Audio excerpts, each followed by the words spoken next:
Hi everyone, welcome to Kim's Cozy Corner. It is our third anniversary today, December 27th. We have been posting videos now for 3 years. We are at 15,000 subscribers. Thank you everyone who have subscribed. Go back and double check. If you meant to subscribe and you haven't, please take care of that. I want to talk to you about all the great things that happened in our garden this year.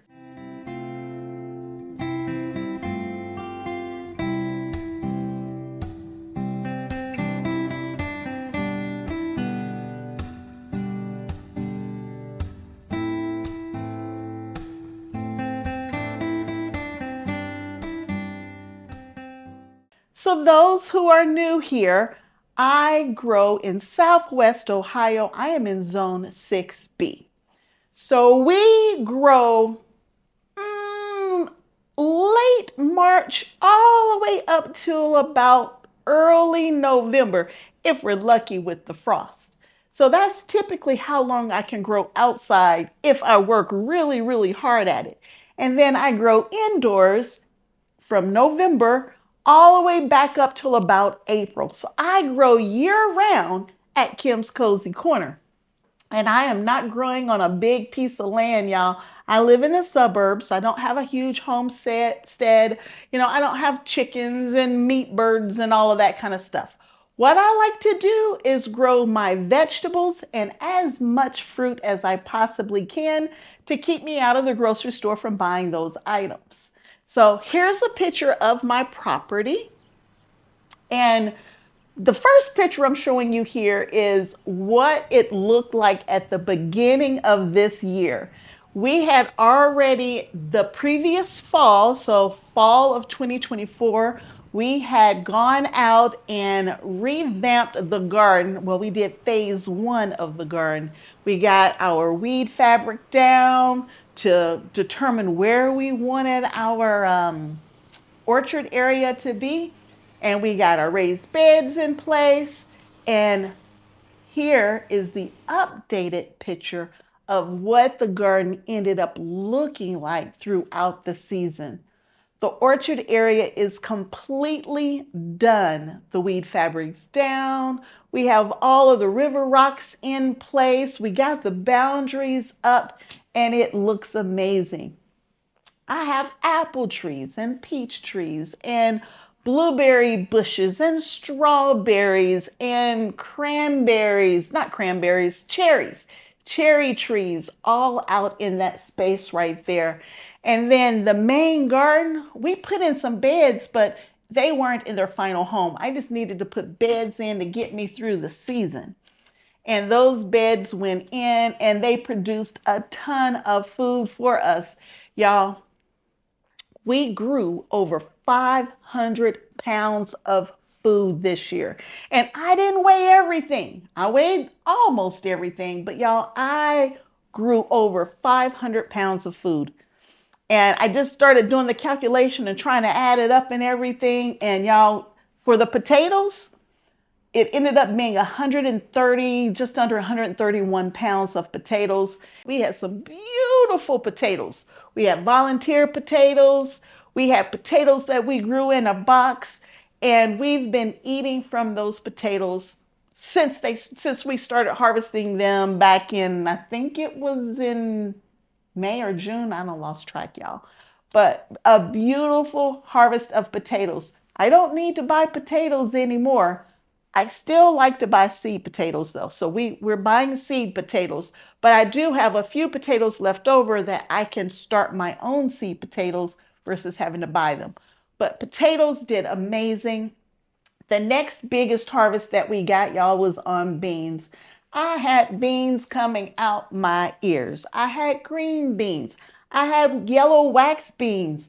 I had purple beans. So for the green beans, I had several different varieties. I played around with some miniature beans that were super thin and tiny, but it just wasn't worth the effort. We won't grow those anymore. But I had my main harvest of green beans, which were pole beans. And y'all, they gave and they kept giving and they kept giving. The two main varieties I had of the beans that were pole beans. I had rattlesnake beans growing on one side, and then on the other side, I had, I think it was Blue Lake. I think is what it was. Blue Lake pole beans. I think so. Anyway, green beans did the best. The green beans came in with the most, and then the wax beans came in second, and I grew 5 different varieties of the wax beans. So as wax beans were quitting on me, I put more seeds in and I kept the wax beans coming. And then I just played around with a couple of the purple beans, not many, just a couple. Also, for the green beans, I did grow some green bush beans. And for the bush beans, I grew Provider, Landreth. They came in super early. And I usually grow my bush beans first because they come in while the pole beans are still trying to get established. But I also did some wide, flat Italian beans. And those were the Roma 2 beans. And I'm going to be honest with y'all, I didn't even weigh all of those because I don't eat those. I gave those away.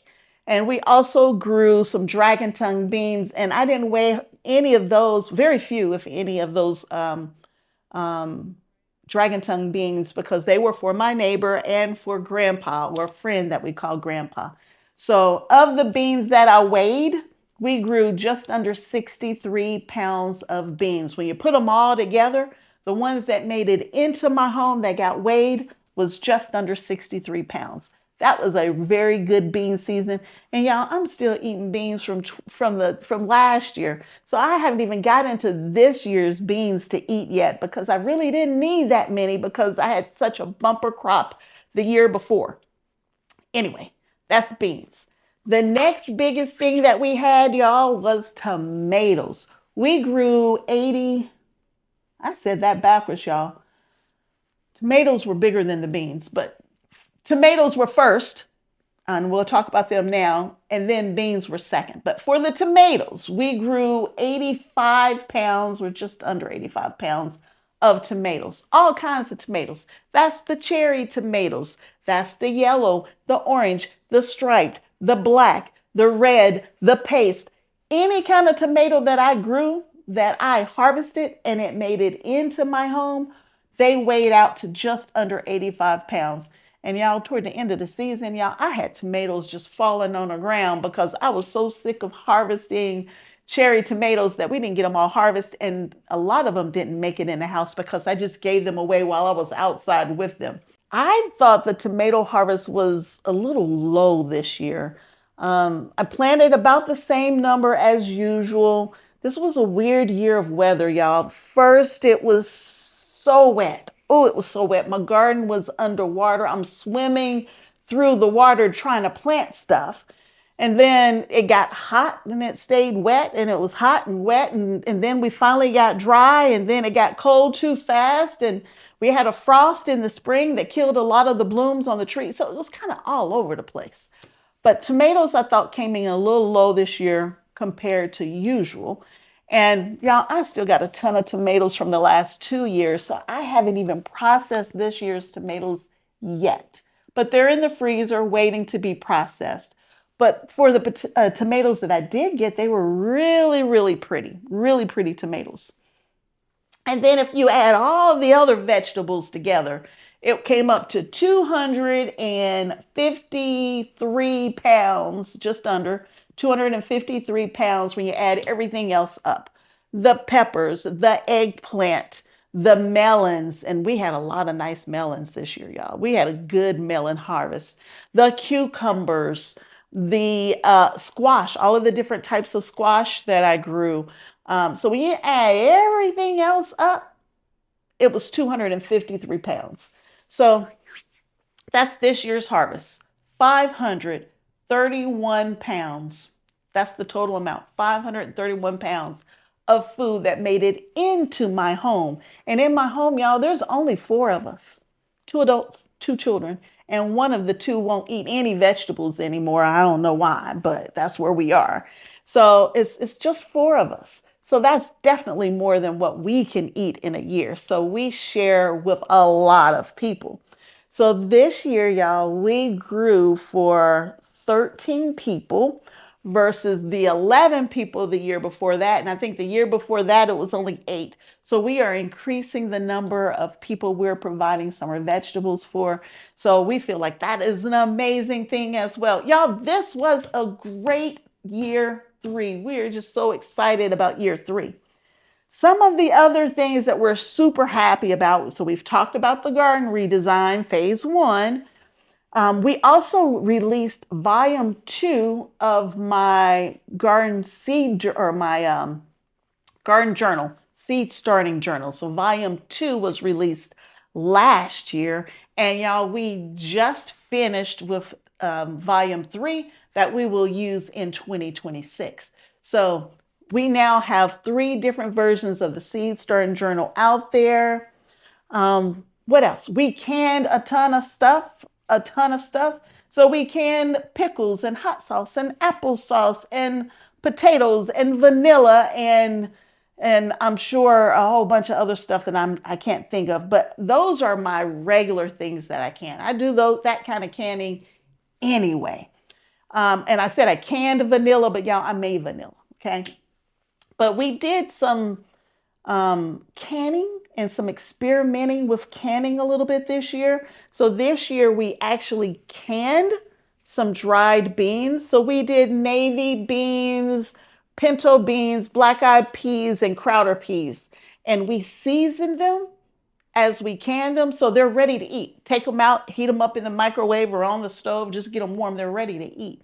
And we only did a few jars of each. We've tried all of them now, and y'all, they're good.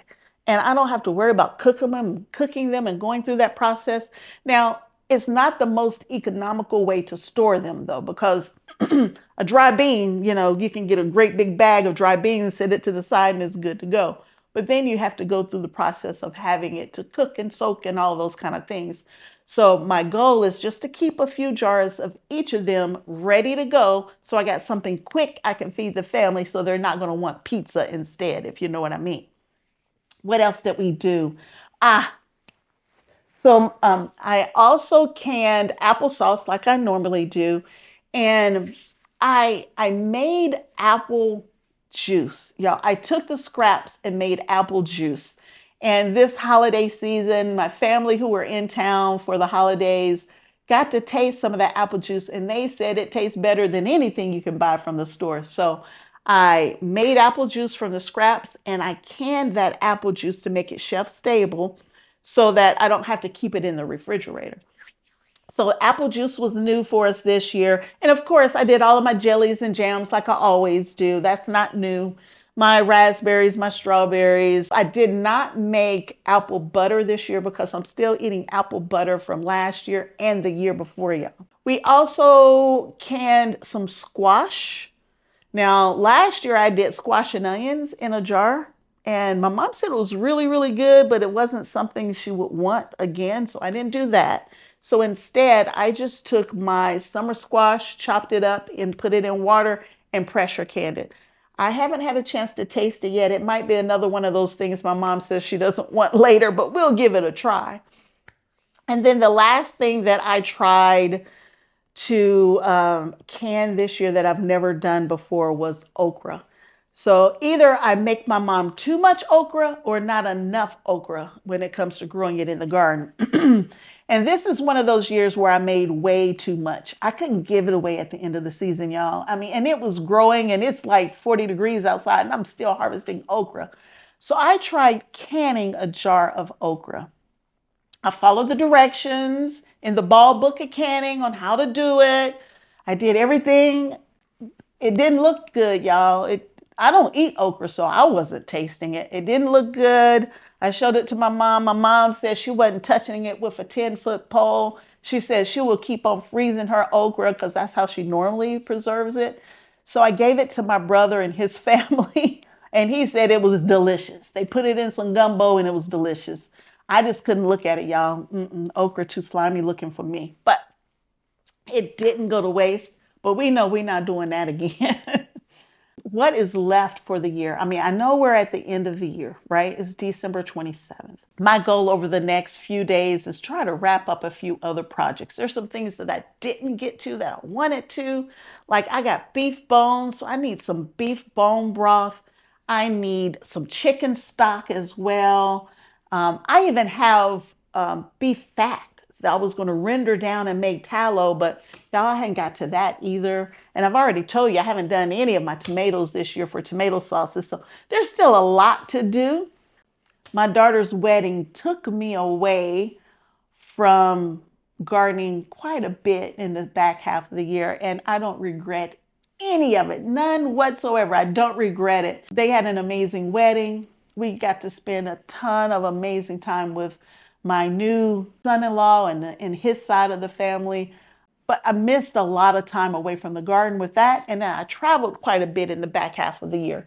But it was a great year, y'all. Great year.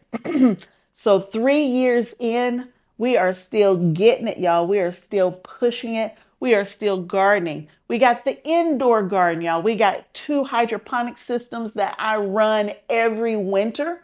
I have my indoor grow tent that I'm growing lettuce and tomatoes and beans and cucumbers and some other stuff that I got growing in that indoor grow tent. Most of the grow tent items are for fun or for overwintering, but y'all, we got to have something to do when it's -10 outside and 5 inches of snow on the ground. We are still super busy. We are still producing content on gardening, preserving, as well as cooking.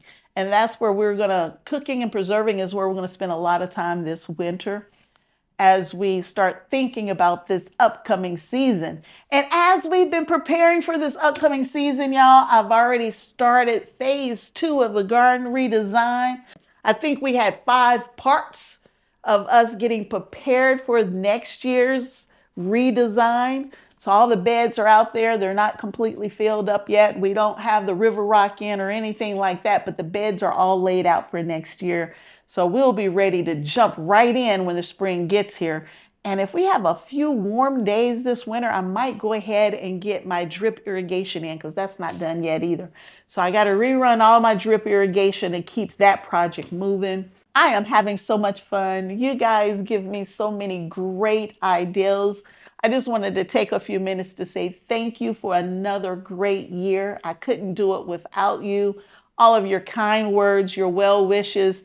Even when I have a flop, and y'all, I had a couple flops out there. Some of my potato pots were a flop, among other things. And you guys just encouraged me, Kim, don't worry about it. Show us everything, the good and the bad. And that's what I've been doing because I have such a great community out there that I'm sharing with and learning from. I might be teaching you something you've never done before, but at the same time, in your comments, you're teaching me all kinds of stuff as well. So for this upcoming season, one of my goals is to, at a minimum, give you a live video once a month. I said every 2 weeks, but y'all, I need a moderator. My daughter is busy. She doesn't have time to be the moderator, and I can't moderate and talk. I'm sorry, I just can't do 2 things at the same time. So I got to find a moderator. If I can find a moderator, then I can, like clockwork, do something every couple of weeks. But if not, my goal is at a minimum to give you a live show at least once a month. That's my plan. That's my plan. Let me see what I can do to make it happen. We will continue to grow all the things we normally grow. So here shortly, I will be sharing the different seeds I plan to grow in this upcoming season. Everything from my cool season crops, my warm season crops, my winter squash, summer squash, the different varieties of all the different tomatoes I have out there, y'all. I'll be sharing all of that with you very soon. I just wanted to do a final recap of the entire year, of all the great things that we had, as well as the bad things, y'all. Yeah, remember I had some skunks in my garden. I had some raccoons in my garden. And they took all of my corn this year, but that's okay. That's okay. And y'all, it was sweet. That corn was so sweet. I could smell it. They shuck the corn, y'all. The raccoons shuck the corn. But anyway, I was able to share my garden not only with my family and friends, but with nature as well, if you know what I mean. So in this upcoming season, we're going to have some more fun. Hopefully, we're going to have even more fruit coming in because my trees are getting more established. So I'll have more apples and peaches, hopefully. In addition to the blackberries and the blueberries and the strawberries and the raspberries, right? All of that good stuff. Y'all, I hope you join me in this upcoming year as we keep moving forward and bringing back that home gardening, bringing back that home cooking, bringing back eating healthy by canning it ourselves versus eating processed food, right? And getting out of that grocery store. Every chance we get, we're going to get out of that grocery store. Now, I'm not going to raise chickens. So I'm going to have to go for the eggs and the milk and the cheeses and that kind of stuff. But we are going to try to spend as little time as possible in the grocery store. So if you want to come on this journey with me for this upcoming season, please consider subscribing to the channel, turning on notifications, and telling everybody about what we do at Kim's Kozy Korner. And if you want to help support the cause of the channel, you can also become a member. There are a couple different member levels. Being a member will get you to some perks in this upcoming season, like release videos earlier, or I might have a post I sent out there where you can give me your input on how we'll do a few things this upcoming season. So y'all, we got a lot of fun stuff left to do. We are not going to end here. We're going to keep getting it. We're going to keep pushing, and we're going to keep growing. And I'm hoping you will grow with me. So thank you again for year 3 at Kim's Kozy Korner. I hope to talk to each and every one of you real soon. Bye.